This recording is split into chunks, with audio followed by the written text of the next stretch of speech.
Hey guys, factorization of polynomials, that is what we are going to cover.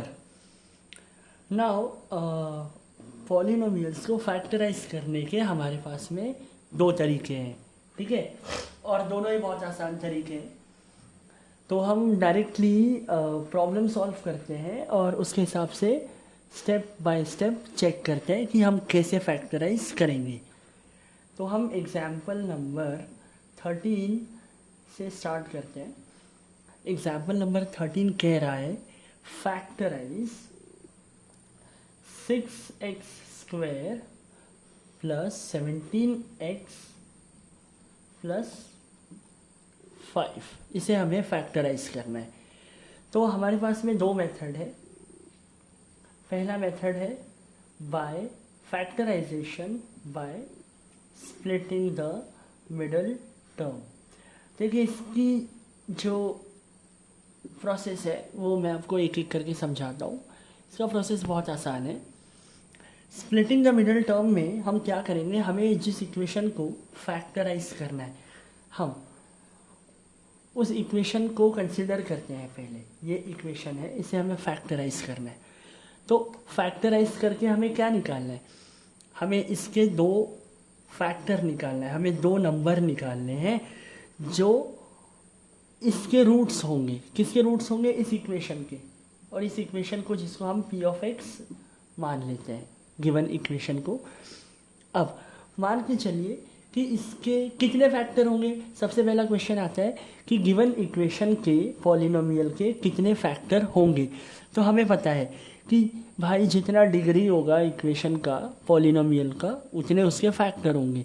अब अगर मैं आपसे पूछूं कि इसके कितने फैक्टर होंगे, आप कहेंगे कि इसकी डिग्री है 2. That is why the number of factors or the number of zeros this polynomial will have is also 2. now तो मैं ये एज्यूम कर लेता हूँ कि भैया एक फैक्टर है p और दूसरा फैक्टर है q. मान लीजिए हमने अभी निकाला नहीं है, but we assume that it has two factors p and q. तो ये p और q का कंडीशन होगा. p और q का कंडीशन क्या होगा कि जब मैं p इंटू क्यू करूँ तो कितना आना चाहिए, 6 इंटू 5 दैट इज 30. अब आप कहेंगे ये 6 और ये 5 कहाँ से आया. तो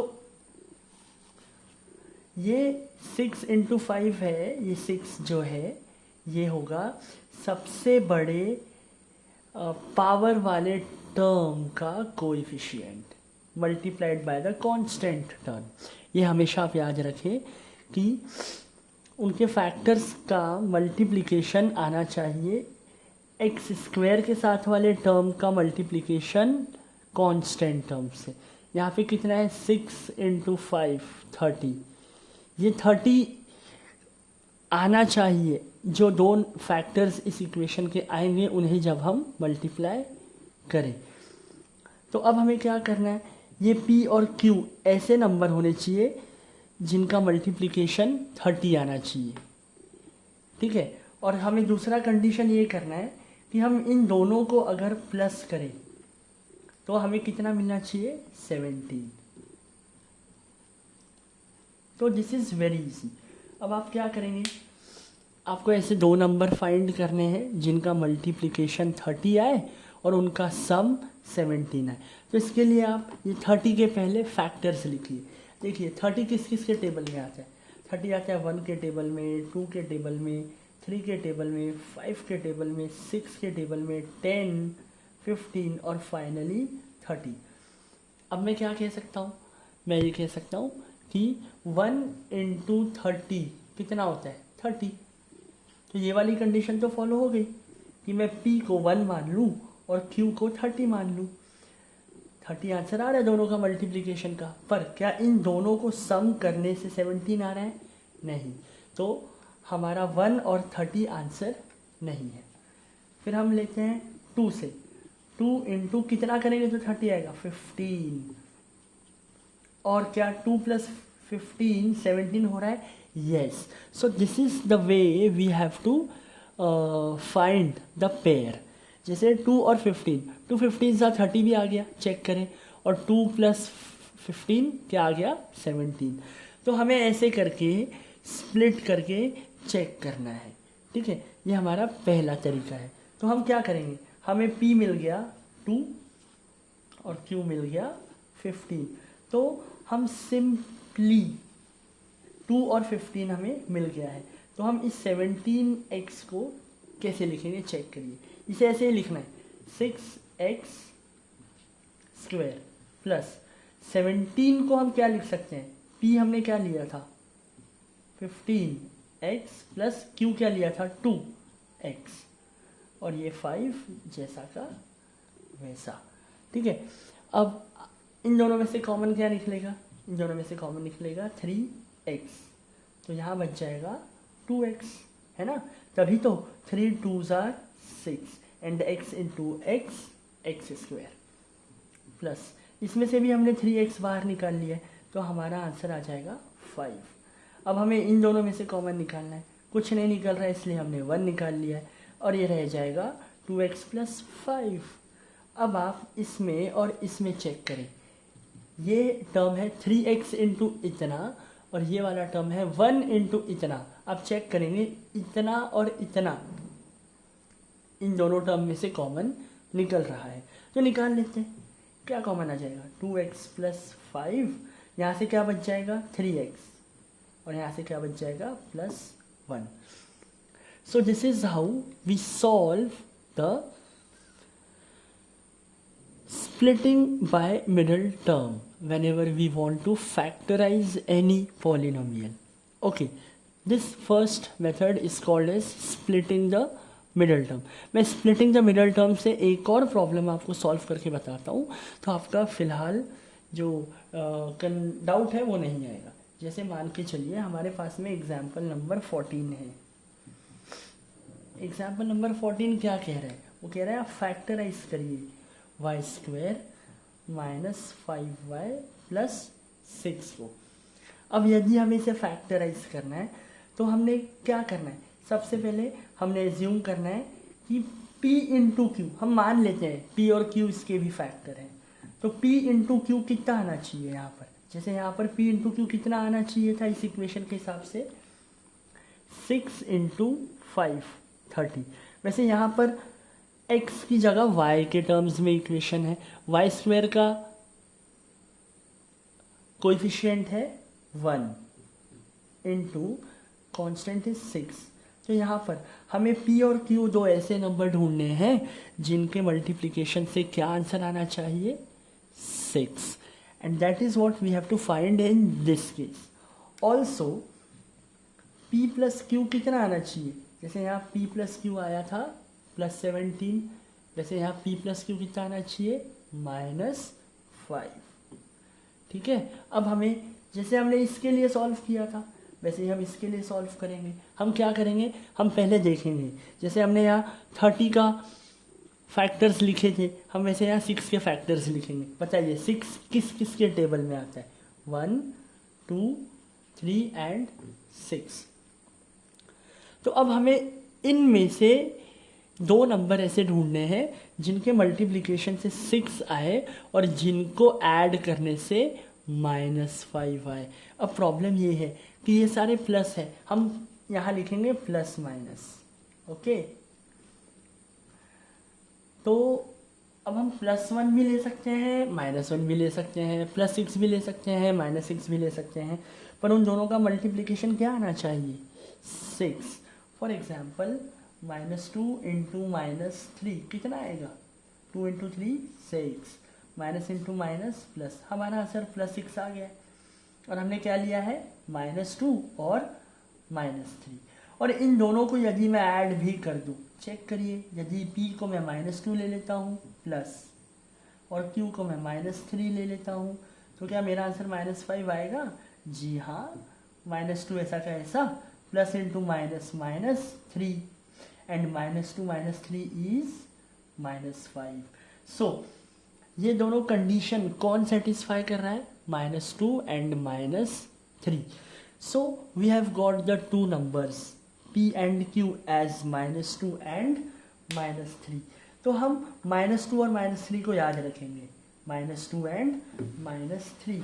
और अब हम यहाँ क्या लिख देंगे, मिडल टर्म को स्प्लिट करना है, इसलिए मिडल टर्म की जगह हम p एंड q के फॉर्म में लिख देंगे। ये Y square will be as it is, -5y को हम लिख सकते हैं -3y -2y +6। देखिए हमने वाई स्क्वायर को एज इट इज लिखा है, 6 को एज इट इज लिखा है और -5y को स्प्लिट कर दिया है। यहाँ पर भी हमने 17x को स्प्लिट कर दिया था। ठीक है, अब हम क्या करेंगे, कॉमन निकालेंगे। इन दोनों में से कॉमन क्या निकलेगा, y, क्या बच जाएगा y -3। इन दोनों में से कॉमन क्या निकलेगा -2, तभी ना ब्रैकेट में y -3 बचेगा, क्योंकि यहाँ y -3 आया है तो हमें यहाँ पर भी y -3 को एडजस्ट करना पड़ेगा। ठीक है, हम इन दोनों में से -2 कॉमन इसीलिए निकाले ताकि यहाँ भी y -3 आ जाए और यहाँ भी y -3 आ जाए। हम इन दोनों में से +2 भी कॉमन निकाल सकते हैं, पर यहाँ y -3 फिर नहीं आ पाएगा। अब इन दोनों में से कॉमन क्या निकलेगा, इन दोनों में से कॉमन निकलेगा y -3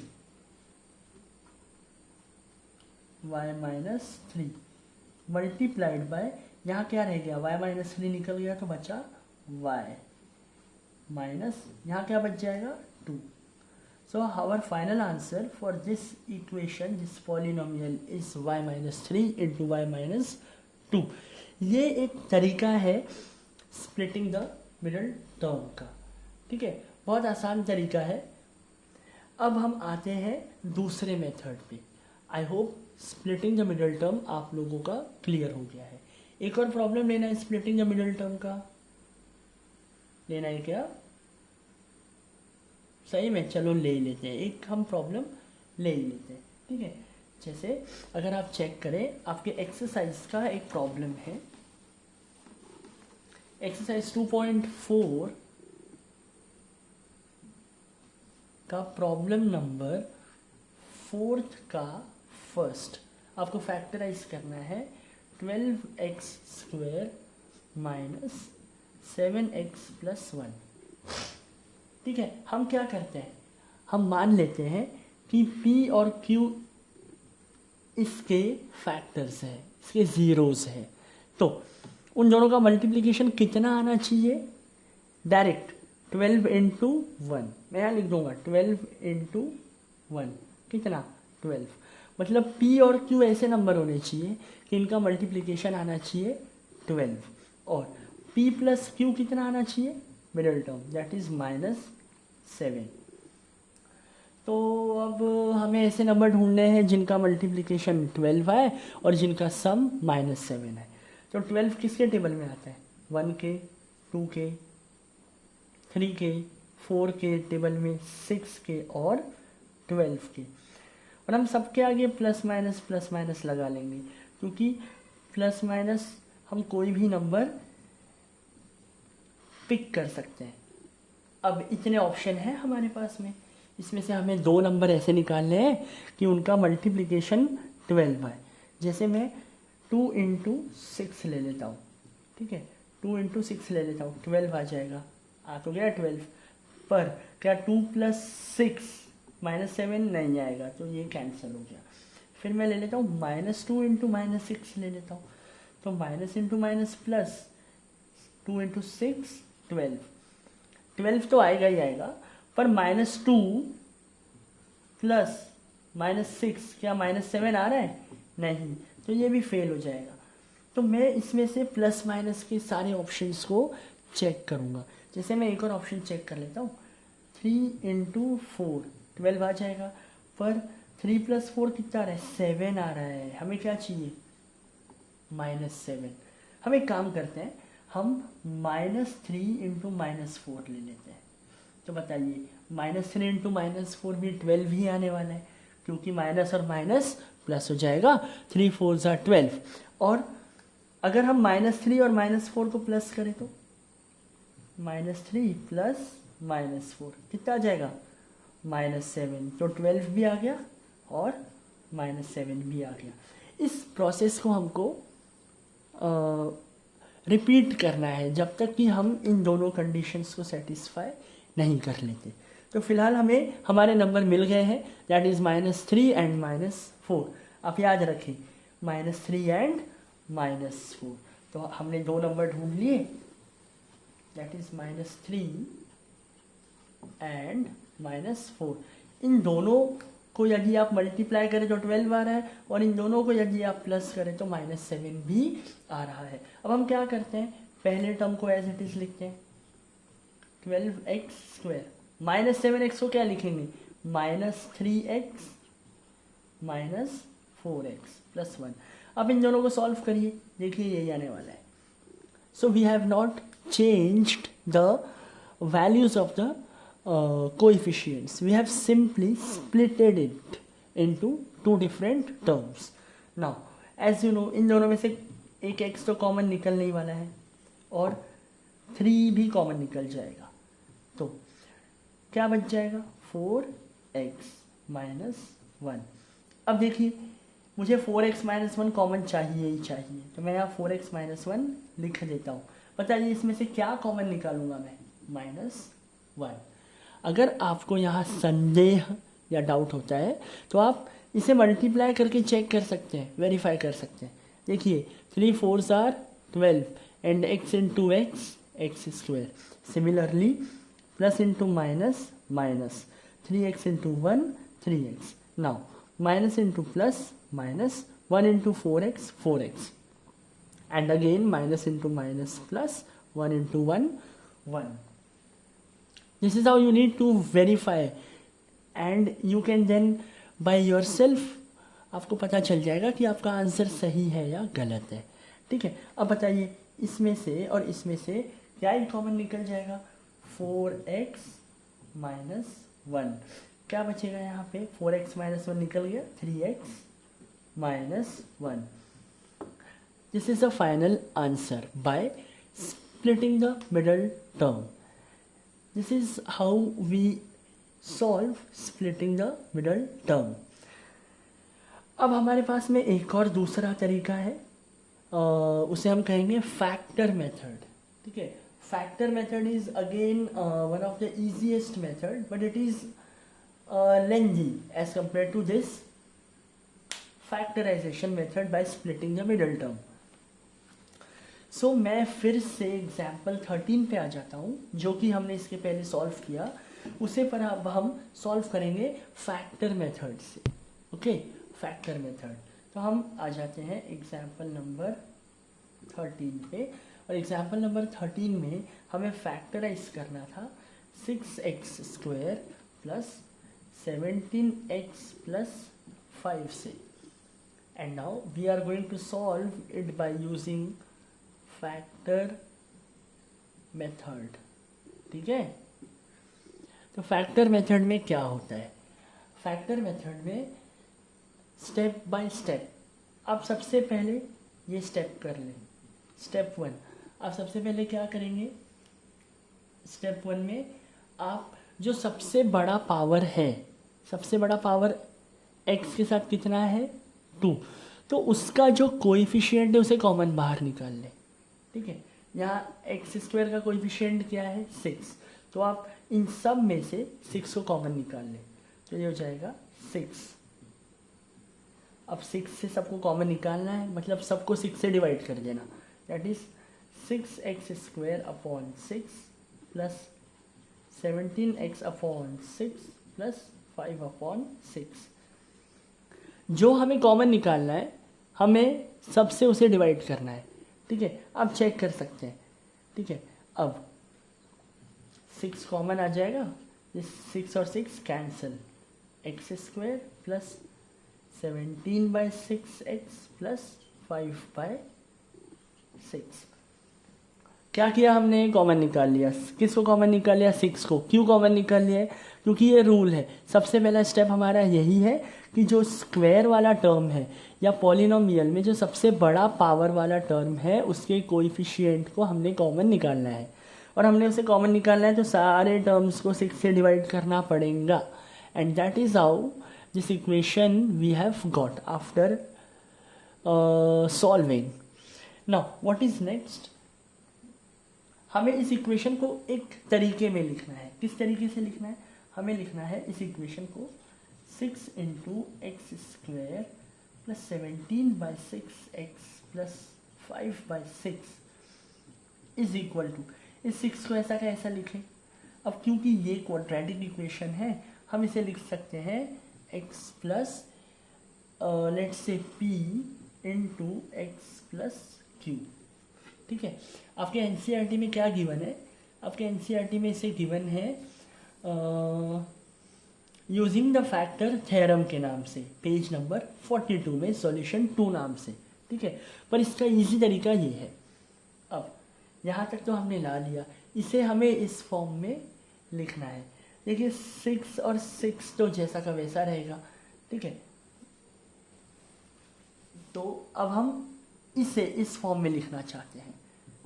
6 और 6 मान लीजिए कैंसिल हो गया है, तो ये क्या हो जाएगा? ये हो जाएगा X square plus 17/6x plus 5/6। इसे हम लिख सकते हैं x plus P into X plus Q के फॉर्म में। इसे हमें इस फॉर्म में लिखना है। तो अब मैं इसे और आगे बढ़ाता हूँ, तो ये हो जाएगा X square plus 17/6x plus 5/6 is equal to, इसे मल्टीप्लाई करिए, x into X square plus X into Q X plus P into X P X plus P into P Q. तो इन दोनों में से क्या कॉमन निकलेगा? ये हो जाएगा एक्स स्क्वेयर प्लस, इन दोनों में से x कॉमन निकल जाएगा, क्या बचेगा? p plus Q plus P Q, बाकी एज इट इज। और इसे भी एज इट इज मैं यहाँ लिख देता हूँ, तो ये हो जाएगा X square plus 17/6x plus 5/6। अब आप इस इक्वेशन को और इस इक्वेशन को कंपेयर करिए। कंपेयर करने के बाद में आपको क्या मिलेगा मैं बताता हूँ। अब जब हमने इसे कंपेयर किया है बेटा, तो आप चेक करें, एक्स स्क्वायर के साथ एक्स स्क्वायर बराबर है, यहाँ एक्स के साथ क्या है? 17/6, एक्स के साथ 17/6 और ये एक्स के साथ p प्लस क्यू। तो हम लिख देंगे कि p प्लस क्यू किसके बराबर होना चाहिए? 17/6 के। और ये पी क्यू किसके बराबर होना चाहिए? 5/6 के। तो अब ये दो चीज़ हमें इसके फैक्टर्स लाने में हेल्प करेगा। कैसे हेल्प करेगा? देखिए p इंटू क्यू कितना आना चाहिए? 5/6। तो ऐसे हमारे पास में we have a lot of numbers pairs through which we can find 5/6। For example जैसे मैं 5 इंटू 1/6 करूँ तो 5/6 आ जाता है। मैं 5/2 इंटू 1/3 करूँ तो भी 5/6 आ जाता है। मैं -5/2 इंटू -1/3 करूँ तो भी 5/6 आ जाता है। मैं -5 इंटू -1/6 करूँगा तो भी 5/6 आ जाएगा। ऐसे हमारे पास में बहुत सारे पेयर्स हैं और हमें ऐसे हर एक पेयर को चेक करना है। तो अब हम कैसे चेक करेंगे? यहाँ तक तो हम पहुँच गए, ठीक है। अब हम क्या करेंगे? इसके बाद मैं पहले एक एक पेयर को चेक करूँगा। मैं पहले इस पेयर को चेक करता हूँ। इस पेयर में क्या है? 5 इंटू 1/6, ठीक है। तो या तो 5 को लीजिए या 1/6 को लीजिए, कोई भी एक नंबर को आप ले सकते हैं और उसे मान लीजिए आप p, है ना। हमें दो नंबर चाहिए p और q। अगर p 5 रहेगा तो q 1/6 ही रहना पड़ेगा, तभी तो इन दोनों का मल्टीप्लिकेशन 5/6 आएगा। तो मैं क्या अभी एज्यूम कर रहा हूँ, let p is equals to 1/6 ले लेते हैं या 5 ले लेते हैं। आप 5 भी ले सकते हैं, 1/6 भी ले सकते हैं। मैं 1/6 ले लेता हूँ। Let p is equals to 1/6। और यदि p 1/6 है तो अब भी हमने थोड़ी देर पहले इक्वेशन क्या लिखा था? हमने लिखा था कि 6 इंटू हमारा इक्वेशन आ गया था 6 into X square plus 17/6x plus 5/6 is equal to 6 into X plus P into X plus Q. तो हमने देखा है कि x plus P is a factor of this equation. इस पॉलिनोमियल का एक फैक्टर है कौन, x प्लस पी, है ना। तो हम क्या लिखेंगे, x plus P is a factor of polynomial p of x। p of x इसे हम मान लेते हैं, ठीक है, इसे हम p ऑफ x मान लेते हैं। अब इस पॉलिनोमियल का जो भी फैक्टर होगा उसकी वैल्यू हम इस p ऑफ x में पुट करेंगे तो कितना आंसर आना चाहिए, ये हमने पिछले एक्सरसाइज में सॉल्व किया है, 0 आंसर आना चाहिए। तो अब हम क्या चेक करेंगे कि अगर ये p का वैल्यू मैं यहाँ पुट कर दूँ और 0 आंसर आ जाता है तो 1/6 is a factor. Okay, so let me check. ऐसा हमने लिख लिया। अब x plus P is equal to, P कितना हो जाएगा, x प्लस 1/6, ये जो हमने एज्यूम किया है। अब which is equals to 0। So therefore x का वैल्यू हम क्या ले लेंगे बेटा लोग, 1/6 माइनस 1/6। अब हम p ऑफ x निकालेंगे, p ऑफ माइनस 1/6, मतलब जो जहाँ जहाँ पर x आया था, कौन से इक्वेशन में, ये वाले इक्वेशन में, x square plus 17/6x plus 5/6, इसमें जहाँ जहाँ x आ रहा है वहाँ माइनस 1/6 हम लिख लेंगे। तो ये आ जाएगा एक्स स्क्वायर मतलब माइनस 1/6 का स्क्वायर प्लस 17/6 इंटू एक्स मतलब अगेन माइनस 1/6 प्लस 5/6। इसे सॉल्व करके चेक करिए आंसर 0 के बराबर आ रहा है क्या। -1 का स्क्वायर 1, 6 का square 36 plus into minus 6 are 36 and 17 into 1 17 plus 5/6। ओहो, तो आप इसे सॉल्व करेंगे so you will find that कि our answer is not equal to 0। इसलिए हम कहेंगे कि हमारा ये जो एजम्पशन था कि p आप 1/6 ले, ये गलत हो गया है। तो ये 1/6 हमारा p नहीं हो सकता, तो 5 हमारा q नहीं हो सकता, तो ये वाला पेयर कैंसिल हो गया। क्यों कैंसिल हो गया, क्योंकि हमारे आंसर में 0 नहीं आया है। अब हम इस पेयर के साथ रिपीट करेंगे सेम प्रोसेस, इसके साथ रिपीट करेंगे, इसके साथ रिपीट करेंगे। मैं इसके साथ रिपीट करता हूँ। अब मैं क्या कर रहा हूँ, p की वैल्यू -1/6 ले लेता हूँ, -1/6। तो फिर से x plus P is a factor of p of x plus P, पर p का वैल्यू कितना है -1/6, तो मुझे ब्रैकेट में माइनस लिखना पड़ेगा। तो मैं शुरू से लिख देता हूँ इसे, तो हो जाएगा x प्लस p का वैल्यू हो जाएगा -1/6, और मुझे इसे इक्वेट करना है 0 से ताकि मुझे x का वैल्यू मिल जाए। तो -1/6 इधर जाएगा तो +1/6 हो जाएगा।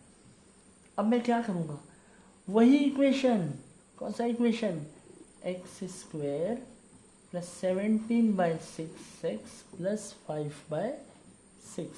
इस इक्वेशन में अब x की जगह मुझे क्या पुट करना है, 1/6, और चेक करना है। अगर आंसर 0 आ गया तो yes this is our p, और हमें p मिल जाएगा तो हमें q भी मिल जाएगा। पर हम पहले चेक कर लेते हैं कि क्या 0 आंसर आ रहा है या नहीं। तो अब हम p ऑफ 1/6 निकालेंगे, that is x square means 1/6 का स्क्वायर, ठीक है, प्लस 17/6 इंटू एक्स मतलब फिर से 1/6 प्लस 5/6। 1 का स्क्वायर बताइए, 1 का स्क्वायर आ जाएगा 1, ठीक है, और फिर 2 का स्क्वायर क्या आ जाएगा, 6 का स्क्वायर आ जाएगा 36 प्लस 17 इंटू 1 17 अपॉन 36 प्लस 5/6। तो इसे भी आप सॉल्व करें तो आपका आंसर 0 तो नहीं आएगा। मतलब ये वाला पेयर भी कैंसल। तो ना ये हमारा पी क्यू हो सकता है, ना ये हमारा पी और क्यू हो सकता है। तो हमारे इतने ऑप्शंस तो कैंसिल हो गए। अब हम और कोई वैल्यू के साथ चेक करेंगे, है ना। इसीलिए इस मेथड को थोड़ा सा लंबा माना जाता है, ठीक है। This method is also known as trial and error method. But कोई बड़ी बात नहीं है, आज तो जब तक हम सॉल्व करेंगे जब तक हमारा आंसर नहीं आ जाता, ठीक है। तो गाइस हमें फिर से चेक करना पड़ेगा और हमें चेक करते रहना पड़ेगा जब तक कि पॉलिनोमियल में x की वैल्यू पुट करने पे हमारा आंसर 0 ना आए। आपको याद होगा ये नंबर, ये पेयर कैसे आए हैं। ये पेयर आए 5/6 आने चाहिए दोनों नंबर के मल्टीप्लाई करने के बाद में, ठीक है। अब आगे हम लोग सॉल्व कैसे करेंगे, ठीक है। अब मैं ये वाले को ट्राई करता हूँ, ठीक है। तो अब मैं p का वैल्यू क्या ले लूँगा, अब मैं p का वैल्यू ले लूँगा -1/3। So let p is equals to -1/3। Therefore x plus p is a factor of p of x। p of x ये है हमारा, ठीक है, इसे हमने p ऑफ x माना है, ठीक है। तो x प्लस p, तो that is x plus p का वैल्यू -1/3 इज इक्वल टू 0, ताकि हम x का वैल्यू निकाल पाए जो हमें इस इक्वेशन में पुट करना है। तो x का वैल्यू क्या आ जाएगा यहाँ से 1/3, x का वैल्यू 1/3 आ गया यहाँ से, ठीक है। और x का वैल्यू 1/3 आ गया है, तो अच्छा हमने -1/3, मैं एक काम करता हूँ -1/3 की जगह मैं +1/3 लेता हूँ, ठीक है। ये नहीं ले रहा हूँ मैं, ये वाला ले रहा हूँ, इसे इसे इसे कंसिडर करके हम सॉल्व करेंगे, ठीक है। तो मैं p इज इक्वल्स टू +1/3 ले रहा हूँ, तो x प्लस p की जगह हो जाएगा x प्लस +1/3, और ये 1/3 इधर जाएगा तो जाएगा -1/3। और अब मैं क्या करूँगा, अब मैं निकालूंगा p ऑफ -1/3। बताइए x² मतलब -1/3 का स्क्वायर प्लस 17/6 इंटू x मतलब -1/3 प्लस 5/6। अब बताए -1 का स्क्वायर +1, 3 का square 9, plus into minus minus, 17 into 1 17 and 6 3s are 18 plus 5/6। तीनों का एलसीएम आ जाएगा 18, क्योंकि 6 और 9 दोनों के टेबल में 18 आ जाता है। सो यहाँ आ जाएगा 9 2s are 18 and 2 into +1 is 2, minus का minus, 18 1s are 18 and 1 into 17 is 17, 6 3s are 18 and 3 into 5 is 15. So this is how, अब चेक करें 0/18 हमारा आंसर आएगा, that is our answer is finally 0। तो बताइए p की क्या वैल्यू लेने पे हमारा आंसर 0 आया है 1/3। तो अब हम क्या करेंगे कि p का वैल्यू 1/3 हमने लिया ज़रूर है, ठीक है। तो ये p ऑफ x हमारा क्या आ गया, ये x का वैल्यू -1/3 आ गया, और ये p ऑफ x हमारा क्या हो जाएगा -1/3 का वैल्यू। जब हम हर x की जगह पुट करेंगे तो आंसर हमारा 0 आना चाहिए, और 0 आ गया, मतलब हमारा रिक्वायर्ड वैल्यू क्या है p का 1/3 ना। ऐसे ही हमें ट्रायल एंड एरर करते रहना। तो therefore p is equals to क्या 1/3 की -1/3, 1/3 इज द रिक्वायर्ड नंबर। अब p 1/3 है तो q कितना होगा, यहाँ से निकाल लेंगे हम। Therefore p q is equals to कितना होना चाहिए 5/6। p कितना है 1/3 into q is equals to 5/6 and therefore p q is equals to 5/6 into 3/1, that is 5/2. So therefore p कितना हो गया 1/3 एंड q कितना हो गया 5/2. ठीक है, तो अब हम याद करते हैं कि हमने क्या लिखा था. अगर आपको याद होगा तो मैंने एक इक्वेशन लिख के छोड़ दिया था कि हम 6x² प्लस 17x प्लस 5 को ऐसा भी लिख सकते हैं 6 into x² plus 17/6x plus 5/6. ये आपको समझा है. हमने स्टार्टिंग में ये कैसे लाया था 6 कॉमन निकाल के. फिर इसे हम कैसे लिख सकते थे, इसे हम लिख सकते हैं x plus P into X plus Q. इसे इस फॉर्म में लिखना है. और p का वैल्यू कितना हमने फाइंड किया है +1/3 और x प्लस क्यू का कितना वैल्यू फाइंड किया है 5/2. This is how we need to solve the factorization method by factor method. ठीक है, ये हमारा तरीका हुआ सॉल्व करने का. अब हम इसे आगे और सॉल्व करेंगे. कैसे सॉल्व करेंगे, बस इसे सिंप्लीफाई करना है. सिंप्लीफाई कैसे करेंगे, 6 को ऐसा का ऐसा यही रहने देते हैं. काम करते हैं, ये क्या हो जाएगा x के नीचे कुछ नहीं है मतलब 1 है. इन दोनों का एलसीएम निकालेंगे, सॉल्व करेंगे तो हमें मिलेगा 3x + 1/3. ठीक है, और इसको अगर हम एलसीएम निकाल के सॉल्व करना चाहें तो हमें मिलेगा 2 और 1 का एलसीएम हो जाएगा 2. 1 के टेबल में 2 आता है, 2 सा 2 इंटू एक्स ट्वाइस एक्स. 2 के टेबल में 2 आता है 1 सा 1 इंटू 5 इज. अच्छा आप बताएं 3 2 सा 6 एंड देयरफॉर हमारा फाइनल आंसर आ जाएगा 3x + 1 into 2x + 5. This is how we solve the same problem by factor theorem also and by factorization by splitting the middle term also. Stay tuned for the next videos guys. Take care, stay home, stay safe. Bye bye.